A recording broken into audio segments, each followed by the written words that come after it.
Okay, so we will start our case sharing today. So welcome everyone. Happy Sunday night. Thanks for joining me on a Sunday night. So we'll share 5 cases as usual today. I think because I have a lot of these cases. After I finish these cases, then we can start doing topic by topic. Okay. So we talk about cases first. So our case number one. These are all real cases. So I have this 35 years old pregnant lady. So she had a bioprosthetic aortic valve replacement and mitral valve repair many years ago. Um, for some reason, she was told that she can get pregnant, even though she are on bioprosthetic AVR. You can get pregnant with bioprosthetic aortic valve replacement, but the problem with her is that there are something wrong with that bioprosthetic AVR. So remember, in a pregnant lady, right? If they have a valve replacement, if it's bioprosthetic, then no problem. They can get pregnant because they don't need anticoagulation. If they're having mechanical valve replacement, this straight away put them in a high risk category. Okay, they can get pregnant, but it becomes complicated because we can't continue if they are on high dose warfarin, meaning that more than 5 milligram, we have to convert.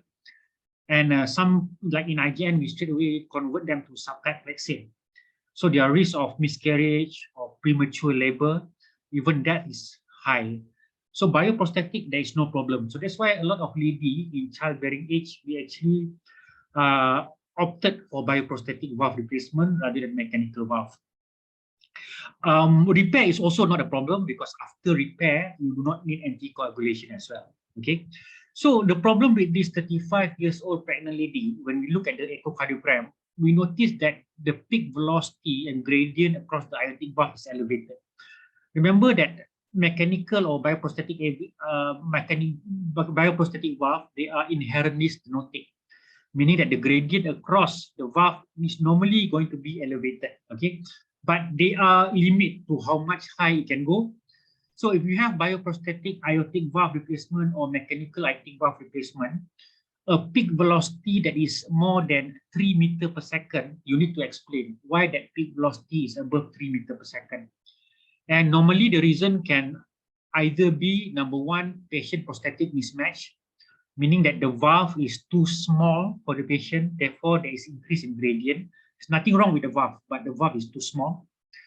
Number two is because of high flow. This can be due to concomitant regurgitation or anemia or thyrotoxicosis. It can also be, and importantly, because of bioprosthetic valve dysfunction.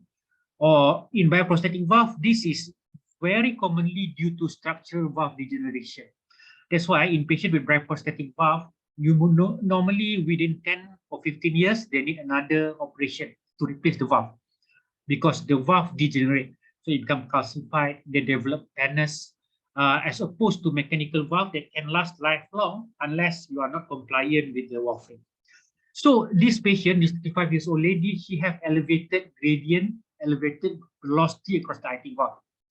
So our question is, why is this, right? Is it just a patient-prosthetic mismatch or there's something wrong with the valve? So we start with the parasternal long axis view. So this is the mitral valve and that's the aortic valve. And this is the most important tips when you assess someone with bioprosthetic and mechanical valve is to look at the 2D view without looking at the color first. Okay, you need to look at this prosthetic valve and see whether there is any restriction in movement, whether there's any thickening or calcification. Now we look at the mitral valve first. The mitral valve was only repaired, but if you notice, there are diastolic doming of the anterior mitral valve leaflet here. Okay, so this makes us think with her age that the reason she have this problem is because of rheumatic valve disease. So she had a rheumatic valve disease whereby she underwent aortic valve replacement and mitral valve repair. Okay, but if you look at the aortic valve here, so this is a bioprosthetic aortic valve. Straight away you can see, so there are two leaflets here, one here and one there. But straight away you can see that one leaflet is not moving, and one leaflet is only moving very, very slightly. So in fact, even from the first image, you can already diagnose that this aortic valve is not normal. Definitely this patient have bioprosthetic aortic valve dysfunction, even if the Doppler parameters are normal. Okay, So if you go and look at the color view, you can see that there is significant turbulent flow across the aortic valve in systole. So this is normal because prosthetic valve is inherently stenotic. This color view is important to see whether there is any concomitant aortic regurgitation, because a concomitant aortic regurgitation can also cause increase in gradient across the valve. So there is no concomitant aortic regurgitation here. Okay. Now let's look at our next image. So this is the short axis view of the bioprosthetic aortic valve. So as opposed to mitral valve, it's very difficult to look at bioprosthetic aortic valve in transthoracic echocardiogram. So why? Because this is a posterior structure. So in fact, in this short axis view, we can't really tell anything. Now, some of us might mistake this echolucent area as a pseudoaneurysm or abscess. That is not correct. It is normal after surgery to have this kind of appearance that seems like pseudoaneurysm or abscess, but actually it's not. It's just normal for the patient. Again, in short axis view of the bioprosthetic aortic valve here, we can also see there is no significant aortic regurgitation, okay, which is important because we wanted to rule out a condition that can cause high gradient and high velocity across aortic valve. Now, this is a short axis view of the mitral valve, okay, short axis view. So this is lateral and this is medial. So that's anterolateral commissure and that's posteromedial commissure. There is some fusion of the anterolateral commissure, which is typical of rheumatic mitral stenosis, but the mitral valve opening is acceptable at 1.7 centimeters squared. So remember the threshold for mitral stenosis for mild is more than 2, for moderate is 1.5 to 2, for severe is less than 1.5, and for very severe is less than 1.0 centimeters squared. Okay. This apical four-chamber view, LA, RA, LV, and RV. So you can see that the preserved ejection fraction with the typical rheumatic mitral stenosis appearance of the mitral valve. And when you look at the color view, yes, you can see turbulent flow from the LA to the LV. The mean gradient is 11 millimeter mercury across this mitral valve. So this is elevated. So the reason this is elevated is number one, because of that mitral valve area of 1.7 centimeters squared. So it is stenotic, but this is a little bit too high for that degree of stenosis. So the other reason, if you notice, there is also mitral regurgitation here, right? There's also concomitant mitral regurgitation that cause increased gradient across the mitral valve. And that's why the mean gradient is 11. Furthermore, you can see that the heart rate is also 82 beats per minute. In patient with mitral stenosis, in order to reduce the gradient, we need to control the heart rate. And in pregnant lady, usually we'll give beta blocker, which is relatively safe in pregnant patient.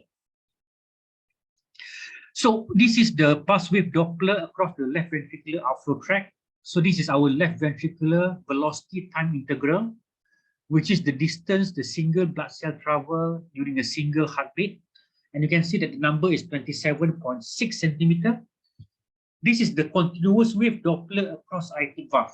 Now remember, when we assess prosthetic aortic valve and we wanted to see whether it is functioning well or not, this is the most important thing that we need to do after we look at 2D image of the aortic valve itself. If you notice here, the max velocity is way above 3 meters per second at 5.29 meters per second. So we have to explain why is it more than 3 meters per second. The mean gradient is way more than 40, 72 millimeter mercury. So this needs to be explained, okay? Can this be normal? In very rare circumstances, yes, this can be normal because of patient-prosthetic mismatch. So what do you want to see when we put a continuous wave Doppler? The clue that we are dealing with a pathological obstruction, not a normal patient-prosthetic mismatch, is the shape of the Doppler. The more triangular the shape is, the more likely that the valve is functioning well. The more parabolic the shape is, the more likely that the valve is not working properly. And if you see here, the continuous wave Doppler across the aortic valve is actually parabolic, right? And you can see that the time it takes from the opening of the aortic valve to this peak velocity is actually very long. So the acceleration time is also prolonged. So this is a marker of a dysfunction, obstructed aortic valve, okay? So another marker that you wanted to do that is important is you wanted to see the ratio between the LVOT VTI, which is the numerator, to aortic valve VTI, which is the denominator. If this is less than 0.25, again, that is a marker of significant aortic valve dysfunction. Another index is acceleration time, which is the time from here to here. The longer it is, more likely that you are dealing with a pathological obstruction. So the number is 100 milliseconds. So a few things, again, I repeat, that you wanted to see in the Doppler of the aortic valve to signify, signifies aortic valve dysfunction. Number one is a parabolic shape that is not good. Number two is increase in the time it takes from the opening to the peak. If it's more than 100 milliseconds, it is not good. And finally, the ratio between the LVOT velocity time integral to aortic valve velocity time integral. If it's less than 0.25, it's not good. And if you look at this patient, she has full house of things that show that she has bioprosthetic valve dysfunction. Her dimensions index is less than 0.25, and her acceleration time is more than 100 milliseconds. So this is something that is very important. But again, I wanted to stress, the most important thing is the first picture that we see, the aortic valve that does not open properly. So regardless of the number that was shown here, right, even if it shows normal, but in 2D, you see that the movement is not normal, your aortic valve or your mechanical valve is not normal. However, I still calculate the aortic valve area via quantity equation using LVOT radius of 0.93. I get aortic valve area of 0.56 centimeters squared. So this is very, very small. However, you have to remember that when we are dealing with a prosthetic aortic valve, it is not common to have aortic valve area of about 1.1, 1.05, 1.2 centimeters squared, and this can still be normal for the patient. They only have patient-prosthetic mismatch. 0.56 centimeters squared is a little bit too small to be attributed to patient-prosthetic mismatch. So what is the definition of patient-prosthetic mismatch? The definition of patient-prosthetic mismatch is the valve that is functioning well. It's just that it's too small for the patient. So let's say in this example, if this were to be patient-prosthetic mismatch, what will happen is that rather than seeing a parabolic, you will see a triangular Doppler, a short acceleration time, and DVI that is more than 0.25. Okay, but when you calculate the aortic valve area index, it will be less than 0.85 centimeters squared per meter squared. That's the definition of patient-prosthetic mismatch.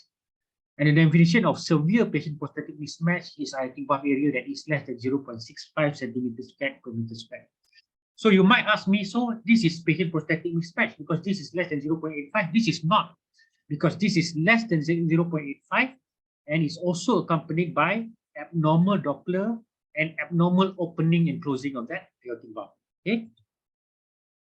So what is a summary in this case? So we have someone with bioprosthetic aortic valve more than 10 years ago with elevated velocity, 5.29 meter per second, and a mean gradient of 72 millimeter mercury. We always have to explain when this is more than 3 meter per second. So why? So with surgery that is more than 10 years ago in bioprosthetic valve, SVD, this is not spontaneous vaginal delivery, this is structural valve degeneration of bioprosthetic valve should be number one differential. This can happen in aortic valve, in mitral valve, in tricuspid, in pulmonary valve. All bioprosthetic valve is susceptible to structural valve degeneration, where it becomes calcified, it becomes thick, and become immobile, and you need to go for another surgery in 10 to 15 years. Unfortunately, in this patient, there is no baseline echocardiogram. The initial operation was done in Sarawak. It's very, very important when you do operation to get a baseline echocardiogram, because at the end of the day, the comparison to baseline echocardiogram is invaluable in terms of determining whether the valve is dysfunction or not, right? But in this patient, there is no doubt, right? Everything shows towards a true bioprosthetic aortic valve dysfunction, whereby the first image itself gives us definitive answer. The immobile leaflet tells us definite MVR dysfunction with obstruction. And when we look at other numbers, like I said, acceleration time, dimensions index, and parabolic aortic Doppler, all these show bioprosthetic valve obstruction. Okay. This patient also have moderate mitral stenosis that is likely rheumatic in nature. Let's remember that this patient is pregnant, right? So what should we do in patient that is pregnant that have aortic stenosis?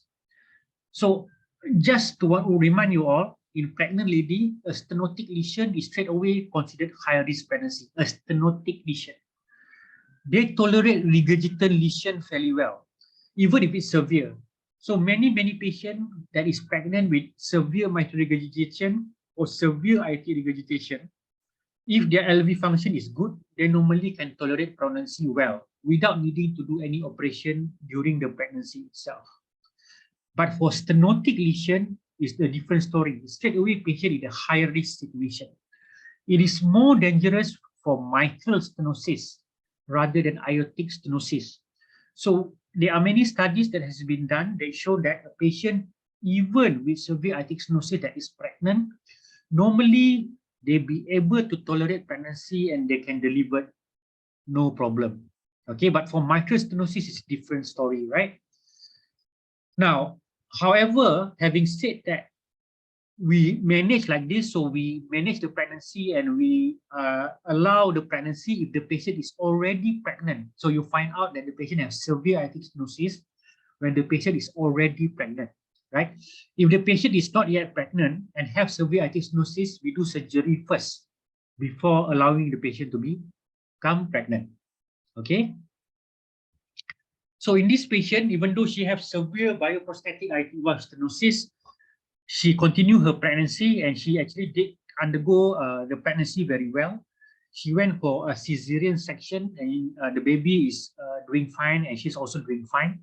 And we plan to do another surgery for her to replace the aortic valve. I think in the near future. All right. So she had elective cesarean section on the 22nd of September with a healthy child. And a patient herself will undergo redo AVR after her confinement. Okay, so this is a story about a bioprosthetic aortic valve dysfunction in pregnant lady. So just a 5-minute discussion about bioprosthetic aortic valve dysfunction or bioprosthetic or a mechanical aortic valve dysfunction. Okay, so like I mentioned before, when we're dealing with a prosthetic aortic valve, just look at the echo, we always have to explain if let's say the velocity is more than 3 meters per second. And the differentials are for bioprosthetic valve, most commonly is structural valve degeneration. If let's say the operation is more than 10 years. Okay. Secondly, because of patient prosthetic mismatch, the valve that is too small for the patient. Remember the threshold is 0.85 centimeters squared per meter squared for patient prosthetic mismatch, and for severe is 0.65 centimeters squared per meter squared. Other reason is high flow across the aortic valve. So this is normally because of concomitant regurgitation. That's why it's very important to see whether the patient have concomitant regurgitation or not. And finally, there is a phenomenon called pressure recovery. You can actually look at this pressure recovery explanation in one of my YouTube video where I explain about pressure recovery. This is quite rare and only happen in patients with small aorta less than 3 centimeters. Okay, and in terms of pregnant, we already talked about that stenotic lesion is automatically a high risk pregnancy, right? But mitral stenosis is more dangerous than aortic stenosis in pregnant lady, right? So this is case number 1. So let's go to our case number 2. I have a 67-year-old Indonesian female referred to me from outside hospital. The query was, is there any prolapse of the aortic valve leaflet causing aortic regurgitation? She only complained of atypical chest pain, especially at night. She don't have any other symptoms. So we did a transthoracic echocardiogram for her.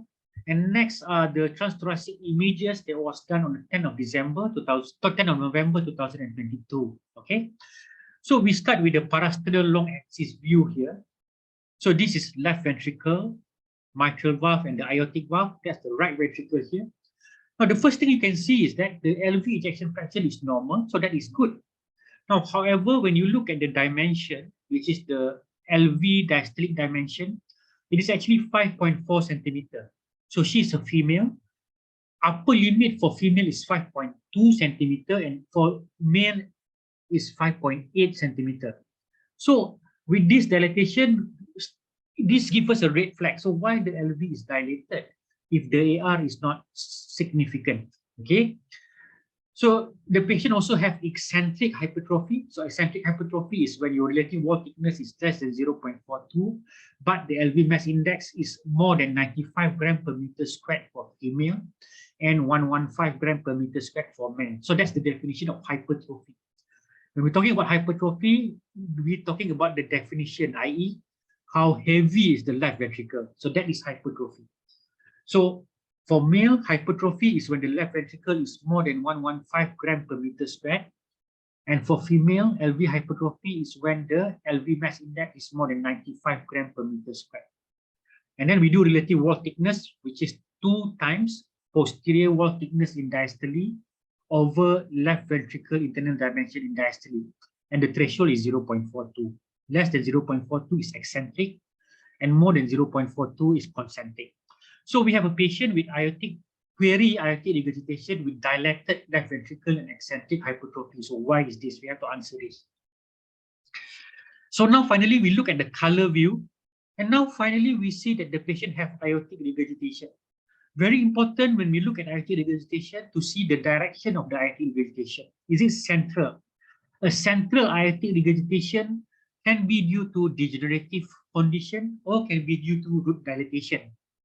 A jet that is eccentric can be either due to infective endocarditis or can be due to prolapse of one of the aortic valve leaflet.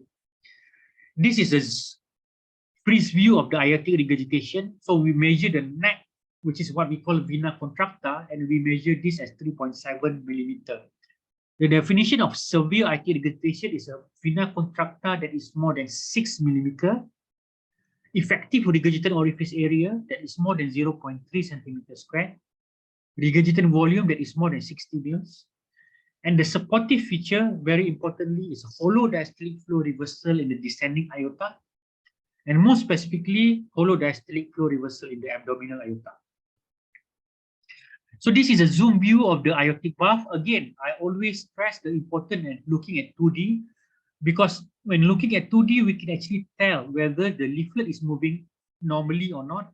As you can see, the aortic valve leaflet is actually opening and closing well. So this is the non-coronary cusp of the aortic valve. That is the anterior mitral valve leaflet. This is what I call a mitral aortic curtain. Okay, a mitral aortic curtain forms the posterior wall of the left ventricular outflow tract. And this mitral aortic curtain also is the place where vegetation and infective endocarditis like to go. We don't know what is the reason. If we look at the leaflet itself, we don't see any prolapse of clear segment. The leaflet does not seem to be calcified, and we do not see any vegetation. So far, we cannot tell why this patient have aortic regurgitation. The root dimension is also not big.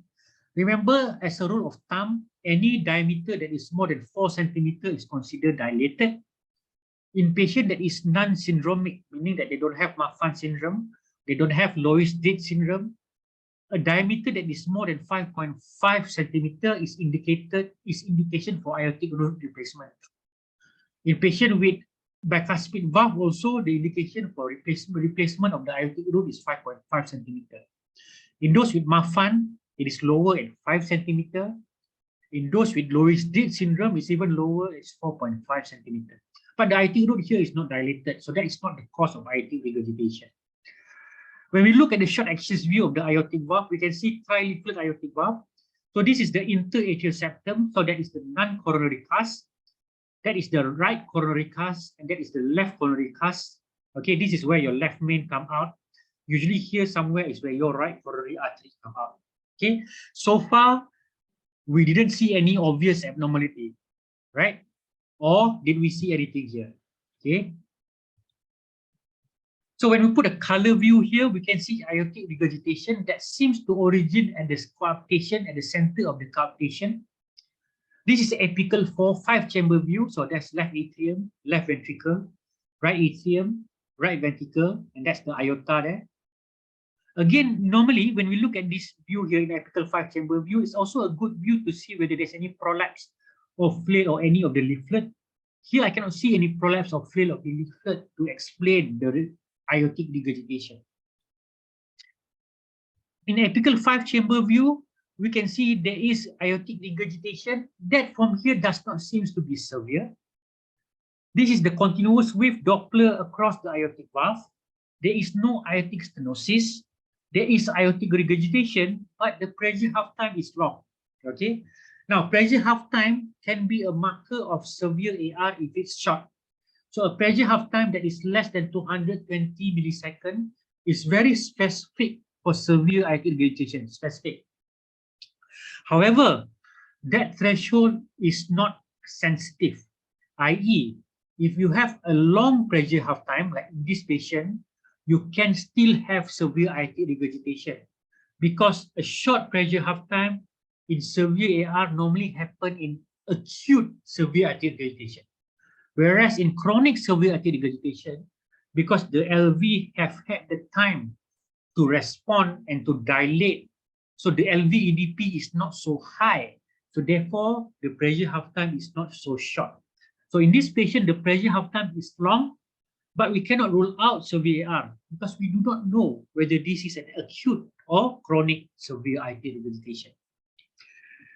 Something that is very worrying here is that when you do, this is a suprasternal notch where you put your probe on your suprasternal here.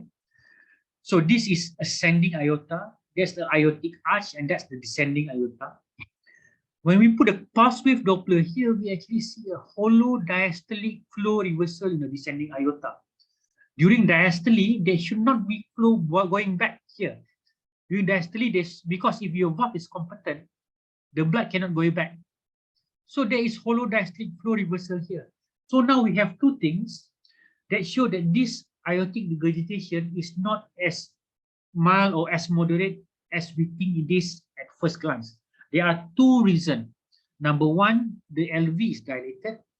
Number two, there are hollow diastolic flow reversal in the descending aorta. So what should we do here? All right. So in summary, AR, which on first glance appear moderate, but the LV dilatation and hollow diastolic flow reversal suggest may be more than moderate. Now remember, when we are dealing with valve, the question that we wanted to ask is number one, how severe is the valve issues? Is it severe, mild, or moderate? Normally, we don't intervene in mild or moderate valve lesion unless you have to do other cardiac surgery. Number two, what is the LV function? Because if you have severe lesion, but you don't have symptoms, you can wait. But if you have severe lesion, you don't have symptoms, but you have LV that have decompensate, then you need to go for surgery. So that's why it's very important in this lady to assess what is the LV function. Because if she has severe AR and she is asymptomatic, I wanted to know whether the LV function is still okay or not. So the threshold to intervene in severe chronic aortic regurgitation, if the patient is asymptomatic, is 1, LV systolic dimension that is more than 5 centimeter, systolic dimension. Number 2, LV systolic dimension index to body surface area that is more than 25 millimeter per meter square. And number 3, ejection fraction that is less than 55%. So if this happens, even if the patient have no symptom, then she need to go for aortic valve replacement. Okay. Now, if we look back at the echocardiogram just now, right, we actually see something that we actually missed on the first viewing that give us a clue of what is happening. This is the mitral valve leaflet, that's the anterior mitral valve leaflet. That is the aortic valve, but what is the cavity here, right? At first glance, you might miss, there is a cavity here, right? What is that? If you look at the short axis view, the same thing, there is a cavity there that people might miss in the transthoracic echocardiogram. So what I do in this patient, I did a transesophageal echocardiogram on the same day, on the 10th of November 2022. And lo and behold, finally we get the answer to our question. So this is a mid-esophageal long axis view. So this is anterior mitral valve leaflet, posterior mitral valve leaflet. This is A2 and P2 scallop. That is the non-coronary cast, and that is the right coronary cast. So what do you see here? What we see here is a pseudo aneurysm at the mitral aortic curtain that originate at the base of the left ventricular outflow tract, just below the non-coronary cusp, right? There is a perforation here that caused this pseudoaneurysm. Remember that a pseudoaneurysm is infective endocarditis until proven otherwise. A pseudoaneurysm appearance, normally they have a narrow neck. They have this pulsatile appearance. And when you put color, the color will go in and out, in and out. So if you put a continuous wave Doppler here, and you do the Doppler, you can see a Doppler that go in and out and in and out. Okay, that is pseudoaneurysm. So the term here is very important when we're dealing with infective endocarditis. A pseudoaneurysm is when you have damage in the integrity of the wall itself. So there is perforation in the wall itself, even though it is still contained. That is a pseudoaneurysm, like this, right? An abscess is when you have a hole like this, but you do not have any connection to the other cavity. So this, you have a connection, therefore this is pseudoaneurysm. If you don't have a connection, just a circle here, then that is an abscess. Okay? Now, if let's say, just for an example, if let's say you have a perforation here, and now you have a connection from here to here and here to here, that is now called fistula, right?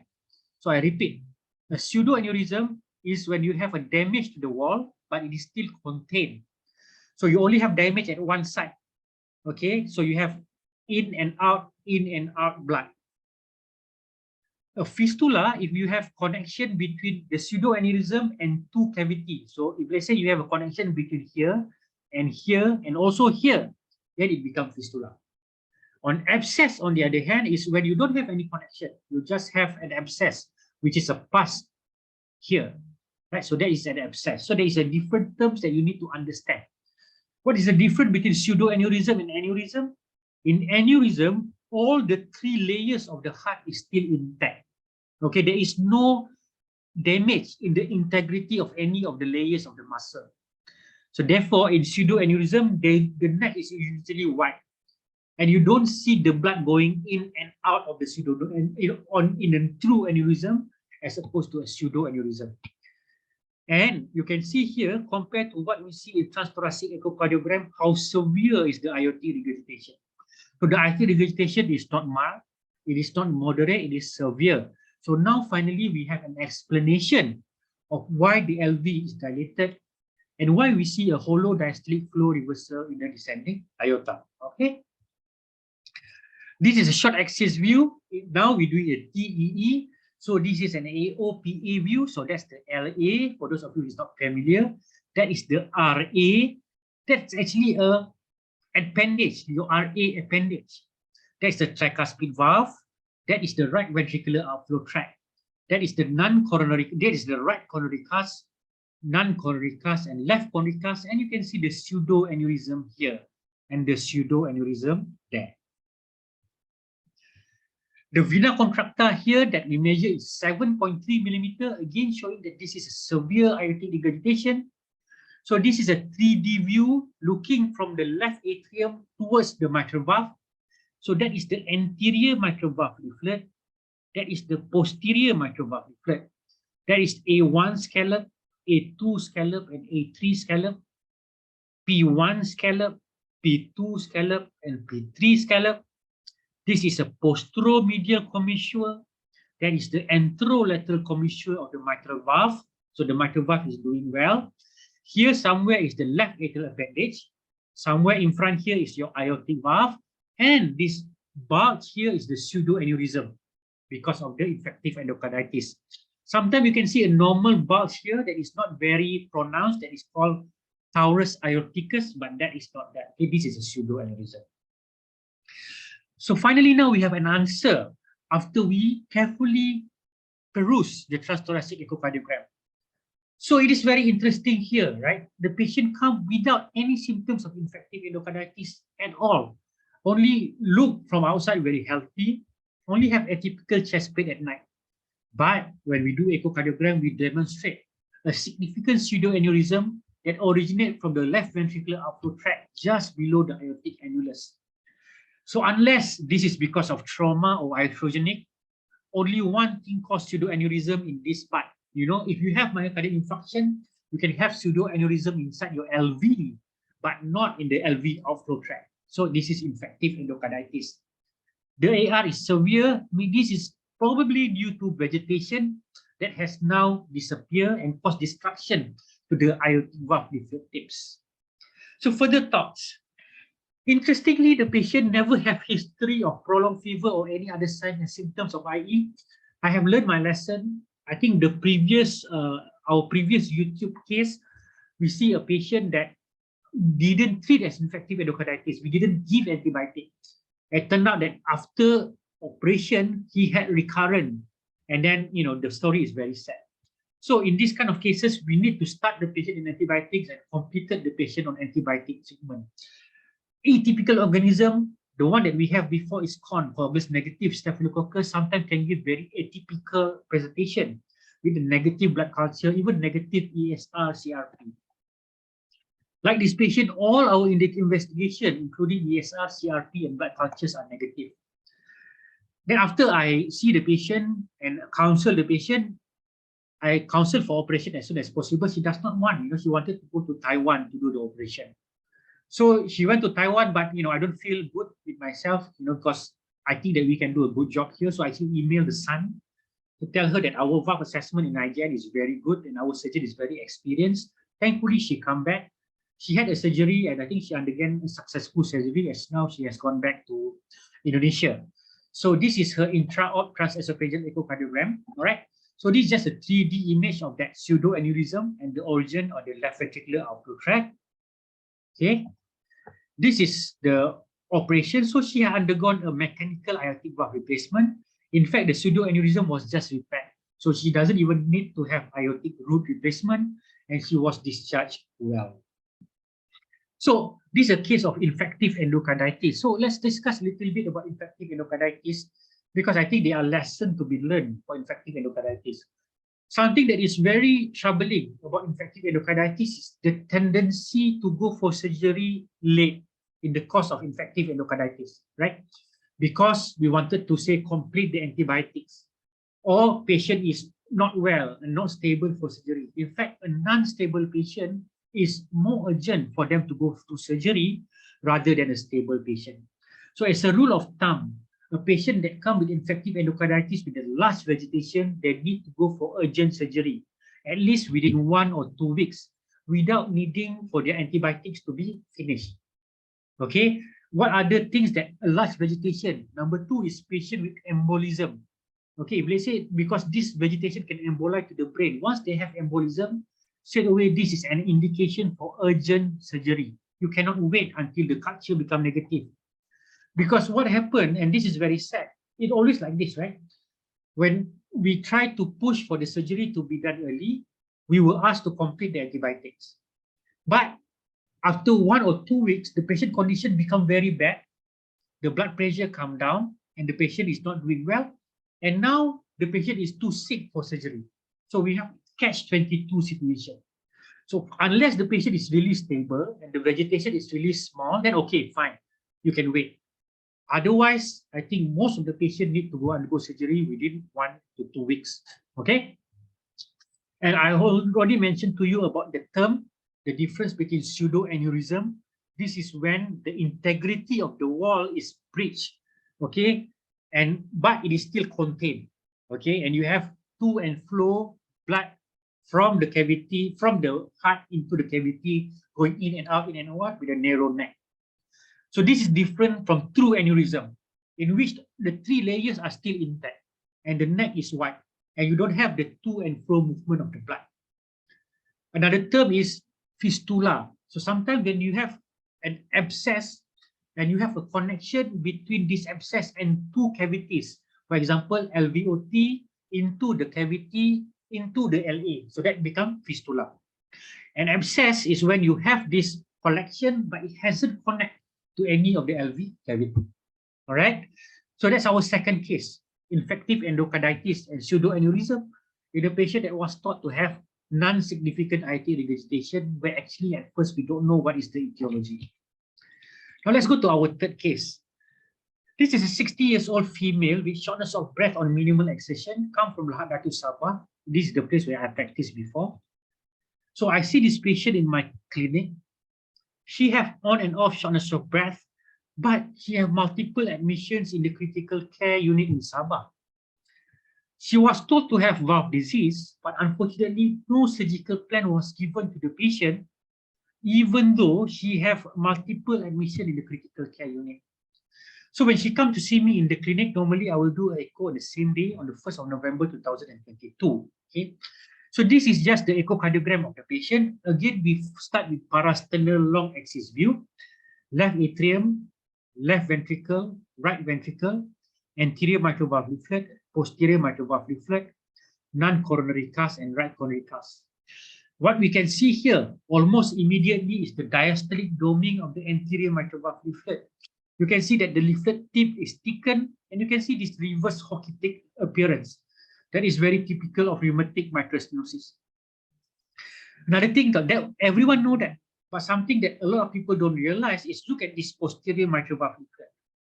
In rheumatic mitral stenosis, the posterior mitral valve leaflet is always almost immobile.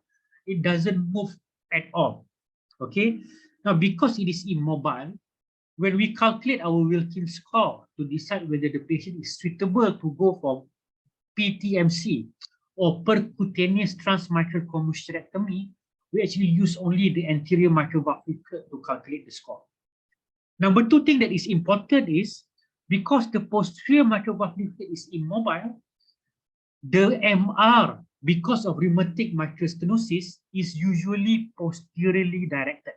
Okay, this is what we call Carpentier 3A. So when you have mitral regurgitation, you have three types. You have Carpentier 1. So Carpentier 1 is when the annulus is dilated, but the leaflet itself is normal. So this is normally happen in patients with chronic atrial fibrillation, otherwise known as atrial functional mitral regurgitation or AFMR. A Carpentier class 2 is because of excessive leaflet motion. This is prolapse or flail leaflet. In this situation, the jet will go to the opposite direction. Then we have Carpentier class 3. This is divided into 3A and 3B. In 3A, you have restricted closure and also restricted opening. And this happened because the valve that is calcified. Just what happened to our patient here with rheumatic mitral stenosis. This mitral valve is calcified. It cannot open and close properly. And therefore, you have mitral regurgitation that is directed posteriorly because the posterior leaflet is immobile. A Carpentier 3B, on the other hand, is normally either because of ischemic mitral regurgitation or non-ischemic dilated LV. Why? Because as the LV dilated, as you have this regional wall motion, it pulls the anterior and posterior mitral valve leaflet apically, and because it pulls the mitral valve leaflet apically, when it coapts, it doesn't coapt properly, right? The coaptation surface go from normal like this to like this. We call it tethering and tenting. So this is Carpentier 3B. Now we are dealing with Carpentier 3A. So this unfortunate lady have a combination of rheumatic mitral stenosis and also rheumatic mitral regurgitation. So this is the apical four-chamber view, LA, RA, LV, and RV. The LV ejection fraction is preserved. However, remember that even though almost in all rheumatic MS, the LVEF is preserved, there is always subclinical LV dysfunction. We have done the study with GLS that showed that that is so. We can see that the mean gradient across the mitral valve is 8.7 millimeter mercury. So this is a continuous wave Doppler showing the mean gradient across the mitral valve. And we can also see this continuous wave Doppler showing pan-systolic murmur of mitral regurgitation. The IVC is 2.2 centimeter and less than 50% collapsible. So the RA estimated pressure is 15 millimeter mercury. Just to remind you, very easy. You take 2.1 centimeter as your threshold. Okay.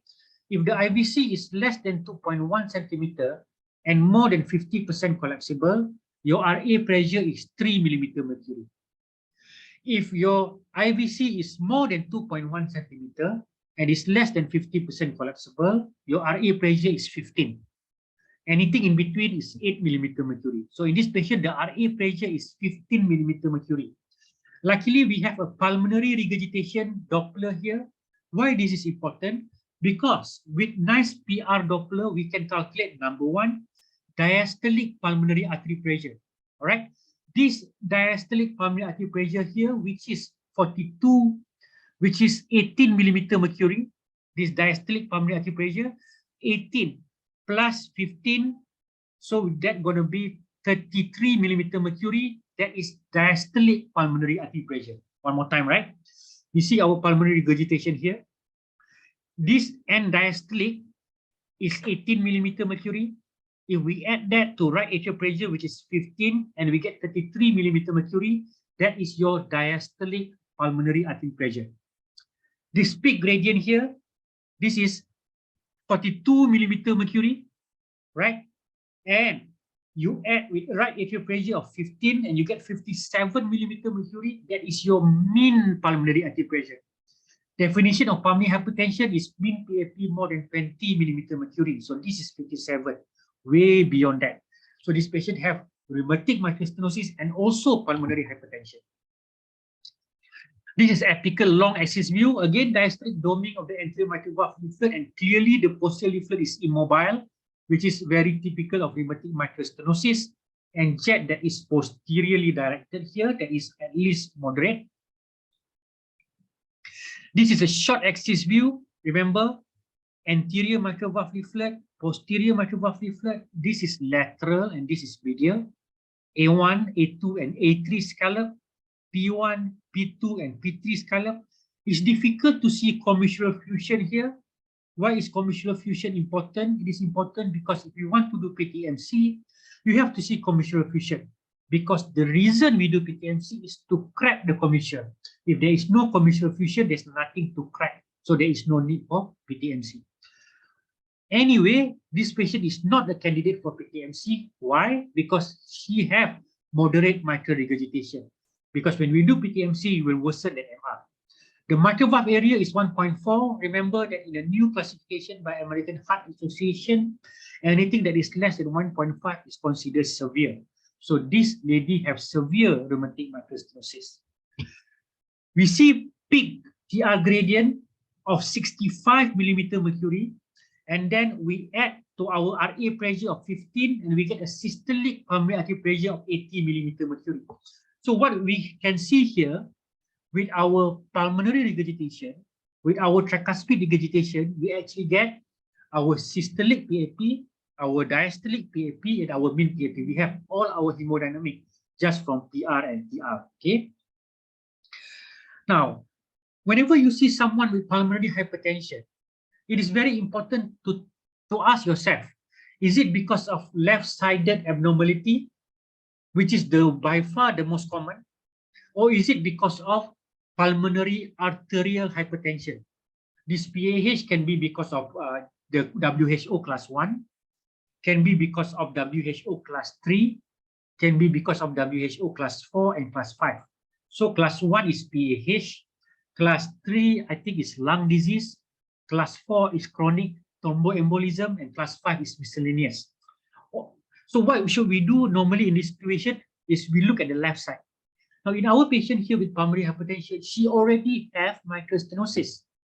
So with mitral stenosis, so we know already that she have left-sided valve problem. So the pulmonary hypertension is most likely due to the mitral stenosis. Now, furthermore, if you look at the tissue Doppler, it's actually not healthy. The septal E prime is depressed at 6.4 and the lateral E prime is depressed at 6.1. Now, having said that, E prime number is not reliable in patients with significant MS or MR. So it's very difficult to tell whether this patient truly have diastolic dysfunction or not. So what is the summary from this transthoracic echocardiogram? This patient have a combination of severe rheumatic mitral stenosis and at least moderate rheumatic mitral regurgitation, Charpentier 3A. Always a combination of lesion is more severe than one in isolation. So if you have moderate MS plus moderate MR, it almost akin to just severe mitral stenosis. And even worse for this patient, where the combination of severe MS and moderate MR. Why? Because when you have more than an MR, a lot of blood go back to the left atrium, and all this blood will have to go back into the left ventricle, increasing the gradient across the left atrium. There is also significant secondary pulmonary hypertension. I think because of the age and because the fact that the tissue Doppler is not healthy, there's also component of heart failure with preserved ejection fraction that might also contribute to her developing pulmonary hypertension. Now her fragility is exposed because soon after I do coronary angiogram, which is normal, she developed pulmonary edema in the recovery and she needs non-invasive ventilation. Okay, so she's very fragile. And she made a good recovery from that pulmonary edema, and she got in for operation a few days after at 18th of November 2022. And I heard from the son that she's doing very well. She no longer need admission to CCU in Sabah. So this is the intraoperative view of the operation. So this is a mid-esophageal four-chamber view. So this is a P2 and A2 scallop. So we can see the regurgitation and stenosis. When we go to 60 degree, we go to bicommercial view, where we see a P1, A2, and P3 scallop. All right, so that is your transesophageal echocardiogram. And I just wanted to show this. She underwent a successfully bileaflet mechanical valve. So this is nothing special here, but those of you who never seen bileaflet mechanical valve in PE, so this is how it looks like. So obviously you can tell whether it's moving normally or not. So it's obviously moving very normally, okay? So patient made a good recovery. She's extubated 1 day after the operation, and she is now back in Lahan Datu. All right. So let's take 5 minutes to discuss about rheumatic MS, rheumatic MR. Number one, some people don't know that rheumatic MS can also cause regurgitation. I told you why it happened. Happened because the posterior leaflet is immobile and thickened. So you have restricted closure during both systole and diastole and posteriorly directed MR jet. The gold standard treatment for rheumatic microstenosis is PTMC, percutaneous transmitral commissurectomy. As the name implies, you need commissural fusion. If you don't have commissural fusion, you cannot do PTMC. And you cannot do PTMC in someone that have more than mild mitral regurgitation. Okay? Rheumatic MS, even though the LV function is normally preserved, the EF is okay, most of the patients have subclinical LV dysfunction, right? It's almost always, if you have rheumatic aortic stenosis or AR, you also will have rheumatic mitral stenosis or mitral regurgitation. So that is our third case. Let's go to our penultimate case, our second last case.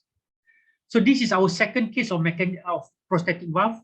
Our first case is a bioprosthetic aortic valve. This is a 58-year-old female that have increased gradient across mechanical mitral valve replacement. So for aortic valve, anything that is more than 3 meters per second, I'm worried and I wanted to know what is the reason. For mitral valve, anything that is more than 6 millimeter mercury, then I'm worried. I want to know what is the reason.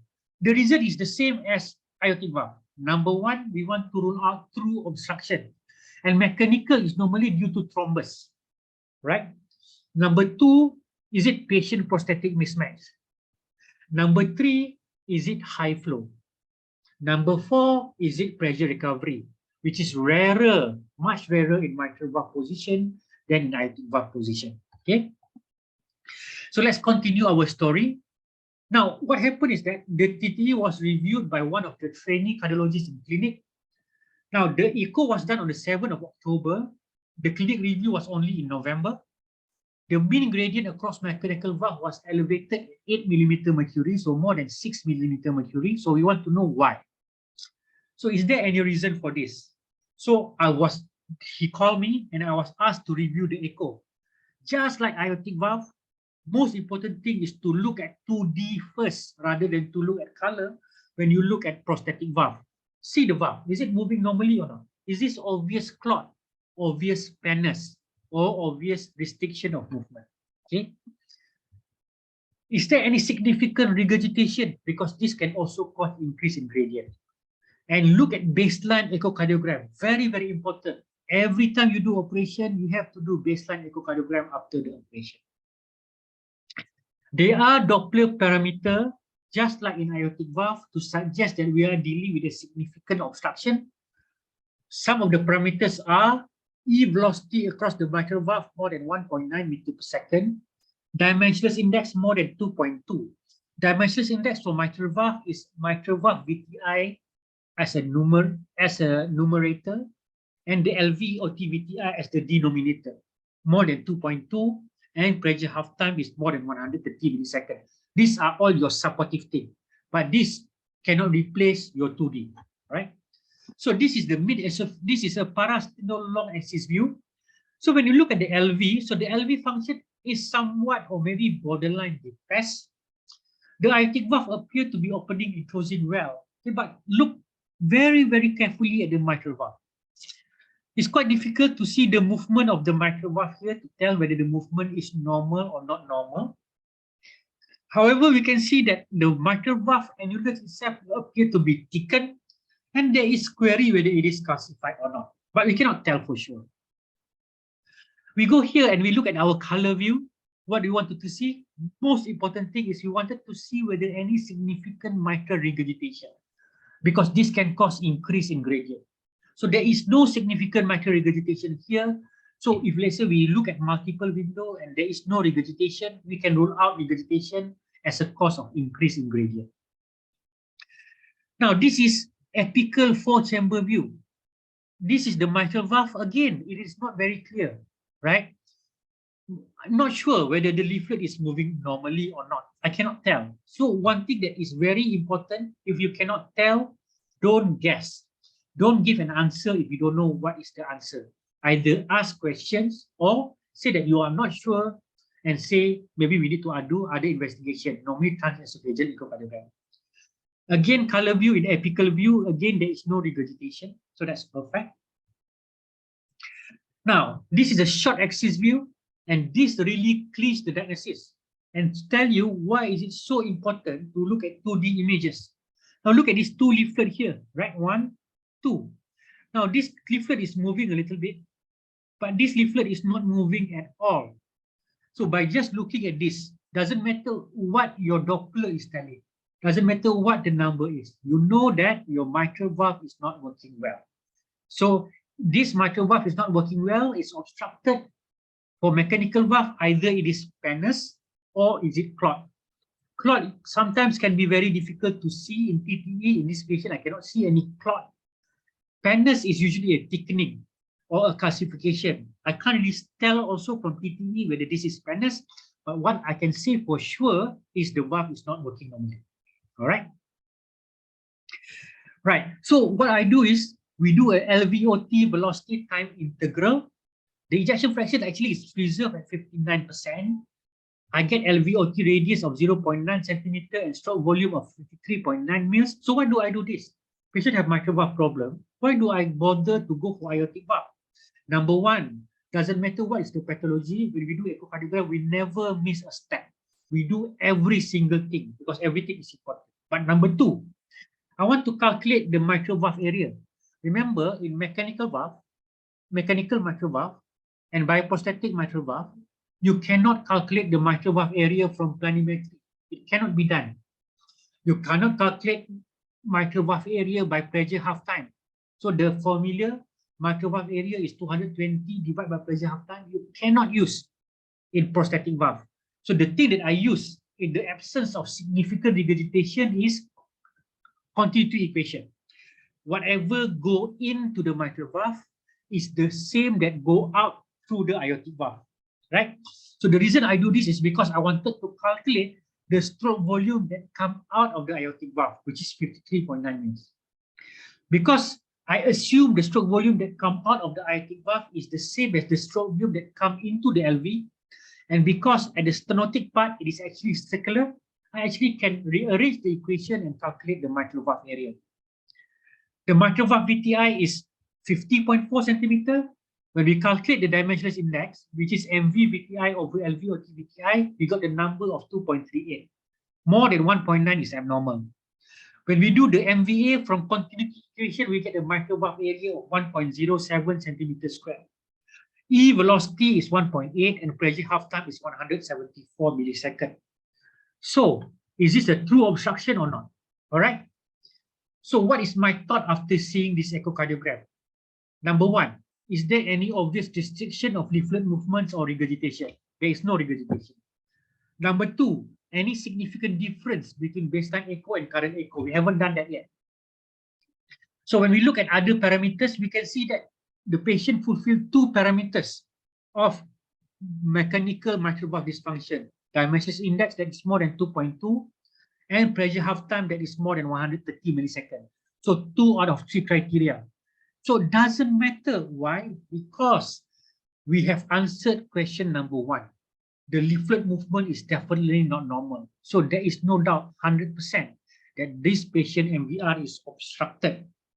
However, just to prove a point, okay, I actually look at the baseline echocardiogram in 2019, just a year after the patient underwent the operation. So I just wanted you to see the difference between the echo in 2019 and 2022, right? This is the parasternal long axis view. You might say that there is not too much different, but definitely we can see that you look at this leaflet here, it moving much more freely than the leaflet here, right? You can see that. This leaflet here, some bit, very rarely is okay, but most of the bit, it is obstructed. Okay, you are not convinced, let's go to other view, right? You must convince with this view. This is 2019, nice opening and closing. See that? Nice opening and closing. Now, one leaflet is not moving. One is barely moving.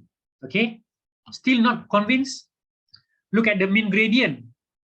That time, it was 3.11 millimeter mercury. Now it is 8 millimeter mercury. Pressure half time. Last time, it was short. Now it is actually prolonged. Okay?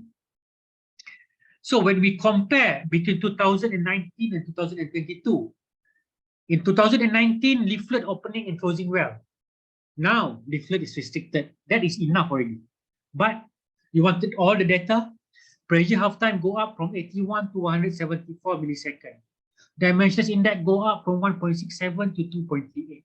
Mitral valve area come down from 1.52 to 1.07.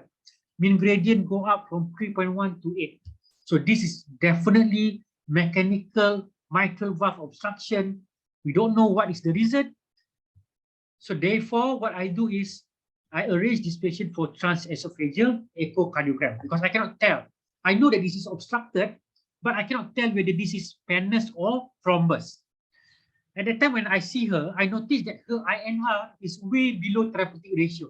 She didn't take the warfarin properly. So I arranged for transesophageal echocardiogram, all right? But I increases the warfarin dosage. I want to do the TEE during the same day, but the patient refused and wanted to wait first. So we can only do the TEE 1 month later after I increase the warfarin dosage. So the TEE was done on the 23rd of December 2022. Look at what we see here, right? So thankfully, and I'm very, very happy for this patient, the mitral valve has been moving normal again. Look at the mechanical mitral valve. It has opened and closing normally again, right? So this mid-esophageal 4-chamber view, this is by commercial view. So how come now it is okay? And before this is not normal and obstructed. Now, most likely the reason is the patient having clot. Now remember, I increased the warfarin dosage 1 month before I do this transesophageal echocardiogram. So thankfully, during that 1 month, some of the clot has dissolved and the patient have recovered back the mitral valve function. Further evidence, if you look here carefully, there's clot there. Is that? There's a clot there. There's clot there. That thankfully now has no longer obstructing the mitral valve. Look here. There's a clot there as well, right? So this shows you how important it is to take warfarin properly and to make sure that the ratio is above 2.5 to 3.5. Okay. So this is a zoom view. Again, beautiful opening and closing of the mitral valve. And you can see clot here, residual clot. Good flow across the mitral valve. This is a washing jet, which is a normal regurgitation jet in patient with mechanical valve, which doesn't cause any problem. And when we use continuous wave Doppler, we can see that the mean gradient has come down to 4 millimeter mercury, and the pressure half time is much shorter than what we see in transthoracic echocardiogram. Now, because the result is so good, I also do 3D, and you can see beautifully how that the 3D the valve has opened and closed very, very well. In fact, in 3D, you can see the residual clot here and also the residual clot there. Okay. So what is the full story here? So what happened here? When the patient have echo done in October 2022, she have been having this subtherapeutic INR. Therefore, a clot form and obstruct the leaflet movement that is manifested in the TTE as elevated gradient across the mitral valve. And we can see at the TTE itself that the leaflet is not moving normally. One does not move at all. The one only move a little bit. And we clinch our answer straight away without needing the Doppler parameters. But we want to do a complete job. We do the Doppler, fulfill some of the criteria, and we compare with the initial echocardiogram after the operation, and we see the difference. All right. So fortunately, like I said, the warfarin dosage was optimized, and subsequently the patient went for TEE. And fortunately, at the time of TEE, the clot have by and large disappeared and no more obstruction seen. The clot seen clinch the diagnosis and also remind us how important it is to maintain the therapeutic level, as the clots can come back at any time. So just 5-minute discussion on mitral valve replacement and how to assess. So just to remind you again, a gradient that is more than 6 millimeter mercury across prosthetic mitral valve, be it mechanical or bioprosthetic, is something that have to prompt you to find out whether there's anything abnormal. It can be normal. It can be because of patient-prosthetic mismatch, but you have to make sure that it's nothing else. You have to make sure it is not regurgitation. 2D is very important for this. You have to make sure that we are not dealing with high flow. Is the patient anemic or thyrotoxicosis or have unused AV fistula? Pressure recovery is not an important. Again, pressure recovery, if you wanted to understand, I have a video on pressure recovery in one of my YouTube videos. And finally, only mitral valve obstruction. For bioprosthetic mitral valve, their Achilles heel is structural valve degeneration, which is a calcification, thickening of the valve. For mechanical valve, the problem is thrombosis, clot, because of under-warfarinization and also pannus. Pannus is when the tissue across or around the mitral valve actually expand. So the tissue expand and become bigger and cause obstruction. All right. In terms of treatment, obviously, if you have bioprosthetic mitral valve degeneration, you need to go for mitral valve replacement. However, if you have mechanical mitral valve and the patient have clot, what you can do is to make sure that the patient is warfarinized properly and the INR is therapeutic. Sometimes, if you are lucky, you actually can get away, just like in this case, where they regain back the mechanical valve function. All right, so finally, this is our last case, case number 5. Thank you so much. So again, this is elevated gradient across aortic valve. We have a 51-year-old female, post-redo aortic valve replacement and bypass recently in 2020. She is asymptomatic. She is under regular clinic follow-up. The peak velocity across the valve is 4.25 meters per second, and mean gradient is 38 millimeter curie, pretty high. Remember the number that you need to be worried, more than 3 meters per second. So this is 4.25. So what is happening? Again, obstruction, patient-prosthetic mismatch, concomitant regurgitation, high flow, or pressure recovery. Pressure recovery only happens if the aortic root is less than 3 centimeters. So that's quite rare. So we can see parasternal long axis here. Again, it shows preserved ejection fraction. This is a mechanical aortic valve. But again, you look at the mechanical aortic valve, see whether there is any obvious restriction in the leaflet movement, right? For here, we cannot see anything abnormal, so fine. Everything looks okay here. So we look at color flow. So what you want to see, is there any obvious significant regurgitation? From here, we can see only mild aortic regurgitation, so there is no significant regurgitation, so that is quite a good news for the patient. So this is the zoom view of the aortic valve. Very important, again, we do not see any obvious abnormality, any obvious clot, any obvious thickening or calcification. And when we do color view, again, we don't see any significant regurgitation. So we are reassured yet again. This is a short axis view of the aortic valve. So aortic valve as opposed to mitral valve is very difficult to see in transthoracic echocardiogram. Again, it shows trivial aortic regurgitation, but no significant abnormalities, and the same as when you see here. This is apical 5-chamber view, LA, RA, LV, and RV. The ejection fraction is preserved. There is no significant aortic regurgitation again here. So this is the important thing, right? When we look at 2D, we don't see any abnormalities.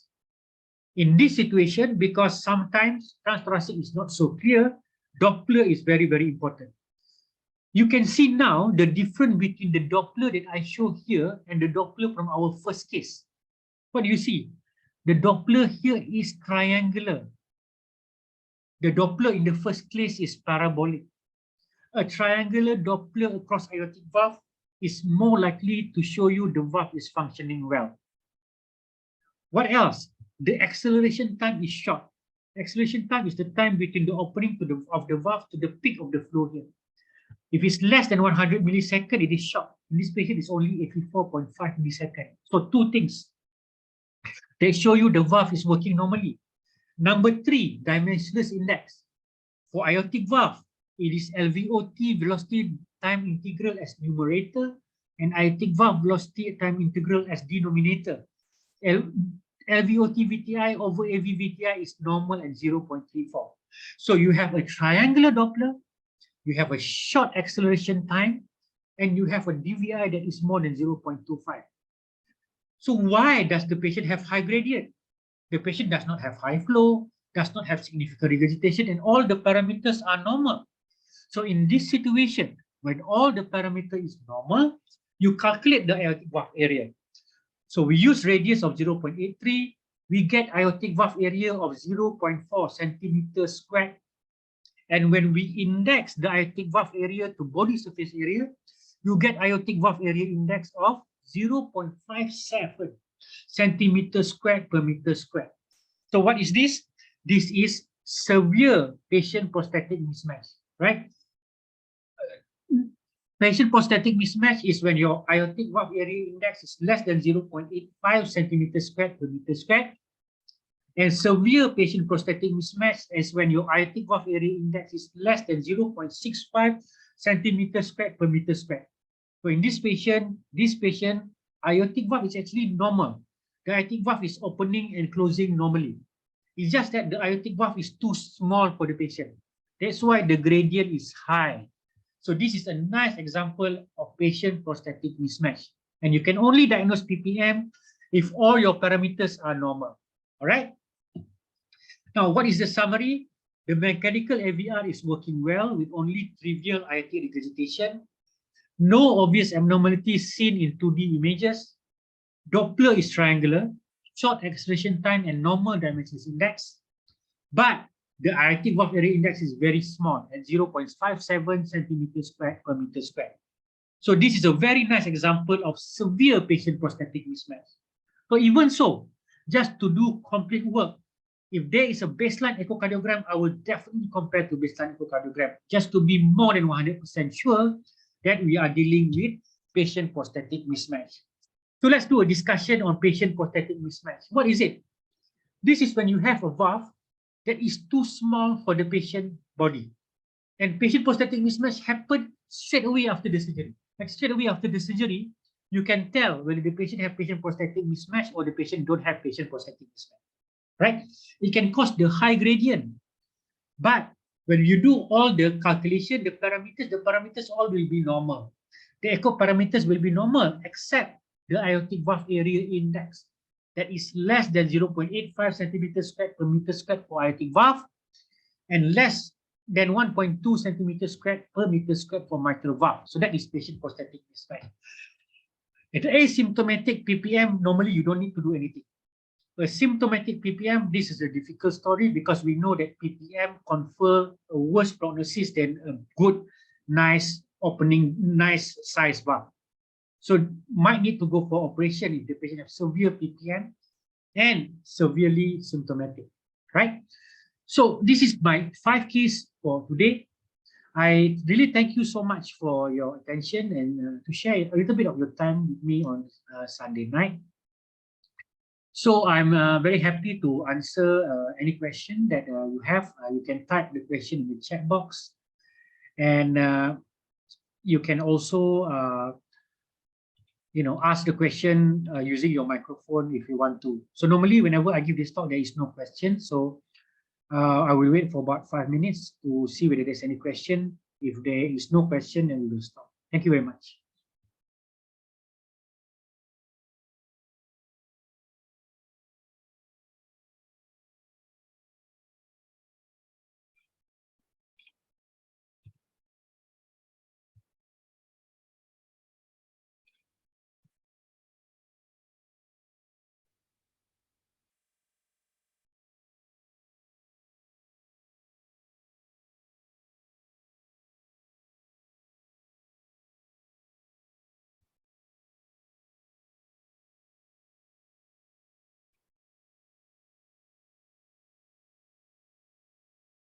All right, thank you very much, everyone. I think I missed about simple calculation on PR for MPAP. Can you repeat, boss? So basically, when you have pulmonary regurgitation, right, you have the PR Doppler. So I share back the screen. I share back the screen here, right? So if you go back to here, you go back to this Doppler across the pulmonary valve, rheumatic MS. I think this is all right. So this is it, right? So when you have pulmonary regurgitation, so when you put the continuous wave Doppler across pulmonary valve, you can get this gradient at the end here. So this gradient at the end here, if you add this with the RA pressure, you got diastolic pulmonary artery pressure. Okay, so in this situation, this is 18. So 18 plus 15, so is 33. So your diastolic pulmonary artery pressure is 33. But the peak here is actually mean. So this one is 42 millimeter mercury here. You add to RA pressure 15 and you get 57. So that is actually your mean pulmonary artery pressure. So with PR, you can get your mean PAP and also your diastolic PAP, right? But with TR, you get your peak PAP, systolic PAP. So with TR and PR, you get systolic PAP, you get diastolic PAP, and you get mean PAP. So you get every single thing, right?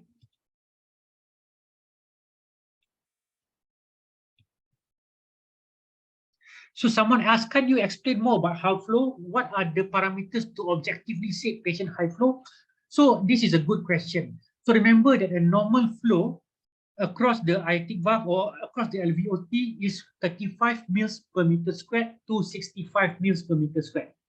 So if the flow is more than 65 mils per meter squared, that is considered high flow. Okay, that is the definition. Excuse me. That is the definition of high flow. Stroke volume index that is more than 65 mils per meter squared. Now, normally, most of the time, it is because concomitant severe aortic regurgitation. That's why you have high flow. Sometimes it can be due to anemia because you have a high output cardiac failure. It can be due to thyrotoxicosis or unused AV fistula. But to answer you, high flow is when the stroke volume index is more than 65 mils per meter squared.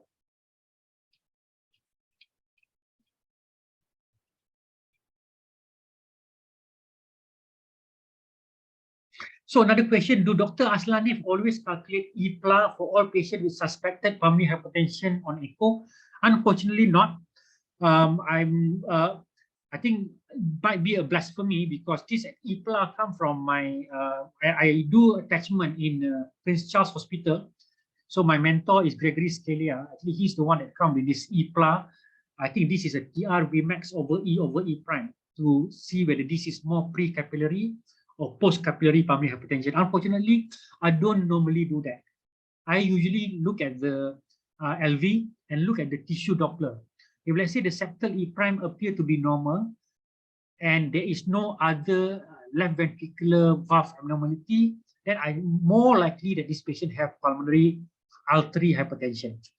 If let's say the patient have left-sided valvular abnormality or the patient have diastolic dysfunction with low septal or lateral E prime, then this is more likely because of left-sided heart disease. So I didn't normally do this. I think it can be useful and I don't have any problem with anyone using EPLA. It can be useful. Very good. 3 questions. Are there any more questions?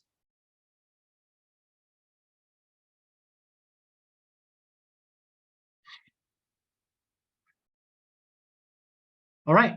If there is no more question, good night and happy Monday tomorrow. Bye, everyone.